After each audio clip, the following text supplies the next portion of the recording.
Irene screamed. The guests shouted, and the horses stamped nervously, whinnying as they halted ahead of me. "Don't move," came the voice of the urchin. "None of you move, or I'll slit his throat." At the threat, the boy brought the knife around into clearer view. Irene's already pale face turned almost translucent. The two men riding next to her froze. One of the huntsmen farther ahead had already drawn his sword, but at the sight of the knife angled against my throat, he slowly lowered his weapon. My fingers slid toward my knife. But the child was smarter than I anticipated.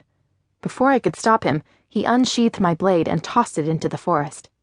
Another young boy charged out of the brush, this one on a horse. He caught my knife and held it in one hand, aimed and ready to throw at the noblemen or servants if they moved. "What do you want?" I asked, assessing how I could take down both of the boys if they became too threatening. The boy behind me shifted.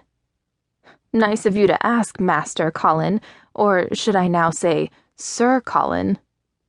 "Lord Collin," I stated with as much nonchalance as I could muster. I could easily snap the boy's wrist and put an arrow into his accomplice before either of them could react. But I made myself wait patiently. "Do I know you, son?" The boy gave a low chuckle. "It's been a while, Lord Collin." The emphasis on my title was mocking. I tried to place the voice, but from the strain in the child's tone, I could tell that he was working to disguise himself from recognition. Who was this? Suddenly, I was more curious than nervous. I wanted to spin around and take stock of the boy, but I also knew I couldn't underestimate the two youths. Instead, I glanced at the boy on the horse.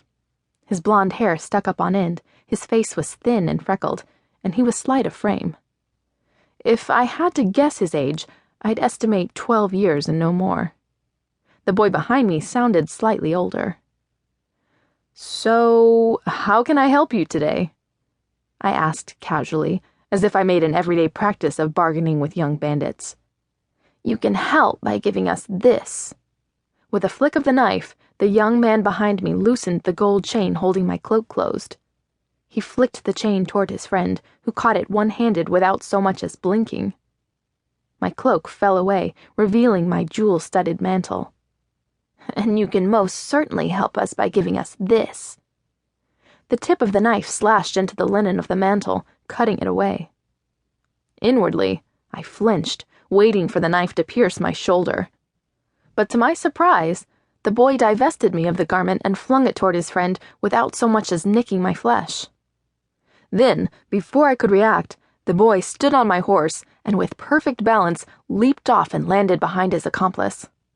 Their mare seemed prepared for the jarring movement of receiving the new rider, obviously having been through the routine plenty of other times.